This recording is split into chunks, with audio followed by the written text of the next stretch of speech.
достор, кандайсыңар? Мен бүгүн буюрса Стамбул шаарына сиздерге Стамбулдун кээ бир жашоосун, анан эмнелер колдонуш керек, Стамбулга келсеңиздер сөзсүз түрдө эмнеге даяр болуп кетишиңиздер керек жөнүндө айтып берем.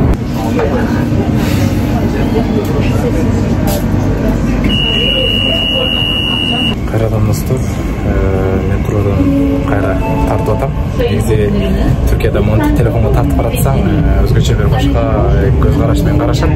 Бирок ошентсе дагы сиздерге чагылдырып бергенге аракет кылам. Азыр болсо башка жеринен Эйюп Султан деген жерине келдим. Негизи метробуста аябай көп тартайын деген, метрода бирок тилекке каршы тартылган жокмун. Анткени бул жакта адамдар камераны көрсө эле бир жаман нерсени түшүнүп ойлоп кетиши билбейм. Деги эле камераны көп жактырыша бербейт. Азыр болсо Султан Белегиге кетип атам. Анан мондой бизде пешоход маданияты бар эмеспи? А буларда пешоход деген маданият өтө начар деп айтсам болот. Анткени эгер жолуңа карабасаң, машиналар токтошпойт, өздөрү каалагандай жүрүшө берет. Ошондуктан биздин Кыргызстанда пешоходдун номер один экендигин байкасак болот. Достор, негизи суроо эмне үчүн мен Стамбулда жашагым келбейт деген суроо болчу. Стамбулду мен жашай турган бир шаарды элестетпейм. Анткени Стамбулда деген элестетиңиздер 25 миллион каттоодо турган адам халк жашайт. Каттоодо турбаган дейт, 10 миллиондон ашык адам бар дейт да. Демек элестетиңиз 35 миллион жашаган шаарда жашоо оор чындыгында. Эгер саякатка келе турган болсок, саякат деген бул башка нерсе. Эгер чын эле саякаттайм деп келсеңиздер, Стамбулда толтура саякаттай турган жерлер бар. Бирок сиздер бул жака келип жашайм десеңиздер, анда ал башка нерсе. Анткени жашоодо күн сайын сенин убактың метродо, пробкада өтөт дегендейчи. Азыр көргөнүңүздөрдөй көчөлөрдө толтура машиналар, адамдар, деги эле трафик деп коет. Деги эле адам аябай көп. Мына ошондуктан мен ойлойм, Стамбул жашоого эмес, балким саякат кылууга иштегенге ыңгайлуу. Азыр болсо мен атайын өзүмдүн агайыма жолукканды баратам. Сиздерге анча-мынча жерлерден чагылдырып бергенге аракет кылам. Өзгөчө кээ бир студенттер көп айтышат, биз эме кылсак, Стамбулда окусак кандай болот, жашасак депчи. Мен айтат элем, Стамбул бул чоң шаар, бул жакта байлар, кедейлер койчу баардык типтеги адамдар бар. Ошондуктан Стамбулда балким жашаганга эмес, окуганга дагы эмес, болгону саякат кылганга ыңгайлуу деп элестем. Ошондуктан Стамбулга окуп тапшырып атканда ойлонуңуздар. Өзгөчө эгер сиздер чет өлкөдө жашабай туруп келип жаткан болсоңуздар, анда аябай таң каласыздар. Дагы бир ирет айта кетким келсе, бул интернет. Билсеңиздер керек, Түркияда интернет аябай кымбат. Элестетиңиз, сим картаны 3000 сомго сатып аласыз. Мен бүгүн 310 ТЛге, мындайча айтканда кыргыз сомуна которсок 900 сомго 20 гигабайт, мындайча айтканда 20 гигабайт интернет сатып алдым. Бул мен үчүн аябай, мен студент болгон үчүн, студент үчүн бул башка акча да. Ошон үчүн ойлойт айтат элем, Түркияга келсеңиздер, албетте бул нерселерге даяр болуп келишиңиздер керек. Өзгөчө аксессуар, өзгөчө телефондор бул жакта кымбат. Бул мамлекеттин койгон закондор. Мындан баш тарта албайсыз же өзүңүздүн телефонду сатып келсеңиз 3 айдан кийин жабылып калат. Буну келип жүргөн студенттер билишет. Азыр мен Стамбулдун көчөлөрүндө саякат кылып жүрөм. Ошондой достор. Ошентип достор, Стамбулга болгон саякат узуланып атат. Өзгөчөсү мен айтайын деген Стамбул жөнүндө. Көпчүлүк биринчи жолу келбегендер, Стамбулда келгенде албетте бул туристтик шаар, дүйнөлүк рейтингде жогору турган шаар. Бирок ошол эле учурда баягы туристтик шаар экендигин эмне менен билдирет десеңиздер, бул шаар чындыгында чоң, аябай чоң. Өзүңүздөр көргөндөй, мен бир гана жерге өтүш үчүн канчалаган метролорго чыгып, мындайча айтканда келип атам. Анан өзүңүздөр көргөндөй, бул жакта парк маданияты бар.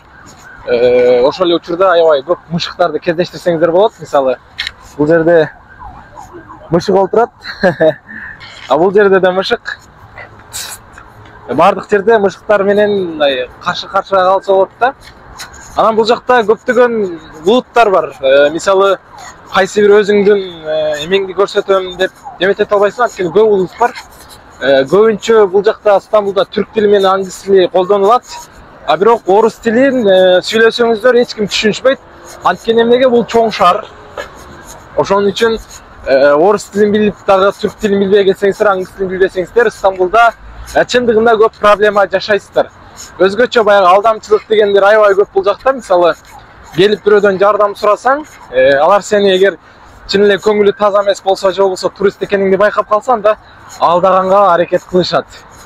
Мына ошондуктан Стамбулга окууга келгенде аябай бул нерселерге көңүл буруш керек.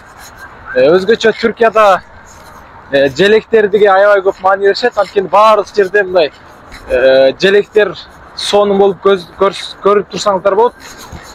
Анан дагы бул жакта машиналар аябай башкача схемасы. Анткени машиналар көрсөңүздөр мындай токтошпойт да. Светофордон токтобойт, мындай аябай тез жүрүшөт. Ошондуктан бул жакта аябай көп каза болот. Өзүңүздөр көргөндөй, мен азыр Стамбулдун башка жагында жүрөм. Карасаңыздар ошондой трафикка бар, мындайча айтканда трафик аябай көп деп айтсак болот да. Шаардын ичинде. Ошол эле учурда азыр мен метро менен кетем. Мындайча айтканда. Ошол достор, эгер Стамбулга саякаттаганы келсеңиздер болот. Бул биринчиси, анткени бул тарыхый шаар болуп саналат.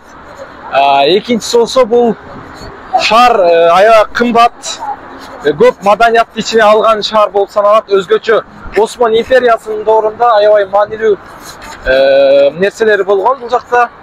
Осман империясын уккан болушуңуздар керек. Бул Осман империясынын доорунда аябай көп тарыхый жерлер, сарайлар курулган.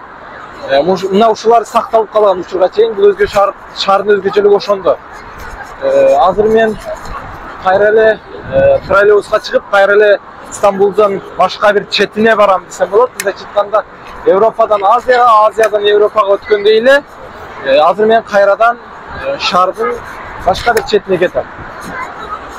Өзүңүздөр көргөндөй эле каршы тарабында менин турушумда эски калып калган кале деп коет, сарайлардын эмелери бар, калдыктары бар деп атсам болот.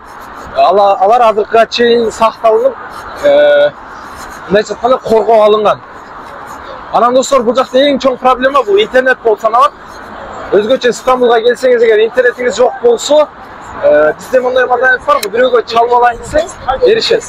А бирок бул жакта бирөөгө чалып алайын десеңиз, мындай сизди бир мындай алдамчыдай элестетип, эч кандай мындай уруксат беришпейт. Өзгөчө бул жакта кыздарга кечиресиз, мен ушуга чалып алайын же минтип алайын десеңиз, мындай эч кандай андай маданият жок. Мына ошондуктан мен айтар элем, Стамбулга келгенде сөз түрдө телефонуңуздарды, анан интернетти сөз түрдө өзүңүздөр сатып алып колдонушуңуздар керек.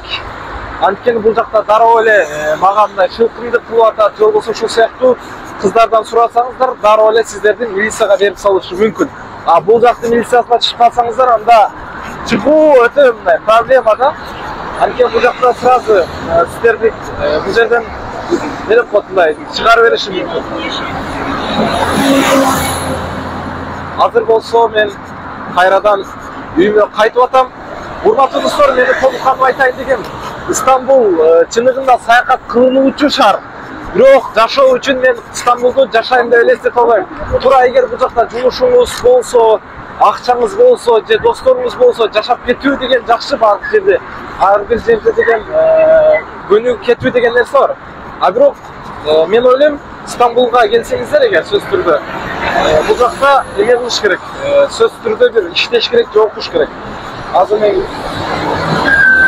картам менен өтүп жатам. Бул жагы болсо сиздерге чагылдырып берем. Метробустарга, эмелерге миниш үчүн биз атайын ушундай өзгөчө бөлүнүп турган жерге өтөбүз. Азыр көрдүңүздөр, азыр бул жерде метрого минип кетем. Азыр кайсыл жака барышымды дагы бул жактан көрүп, анан ошол жака кетем. Мисалы, бул жерде жазылып турат, кайсыл жака барарыбызды. Анан дагы достор, эң өзгөчөлүгү бул автобустардын, метробустардын айырмачылыгы өзүнчө бир жери бар. Ал жактан только ошол метробус жана автобустар гана жүрөт. А калган чоң жол болсо, байкасаңыздар, ал жакта бөлүнүп турат. Ал жактан башка метробус, автобустар жүрөт. Неге? Анткени мындай трафик, мындайча айтканда, пробка болбосун деген гана мааниде өзүнчө кылып коюшкан. Азыр мен бара турган жеримди азыр телефондон карап алып барам.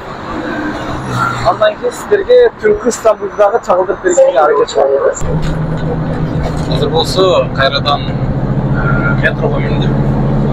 Азыр болсо сиздер өзүңүздөр билгендей, ошол айтылган кыз кулеси деген жерге баратам. Бул жерге барыш үчүн дагы 3-4 жерден автобус алмаштырам, автобус метробус алмаштырам. Андан кийин көрсөм барып. Специалдык телефонго кайрылган көпчүлүгү мындай транзит үчүн башынан бирок айла жок. Ошондой тездик менен баратабыз.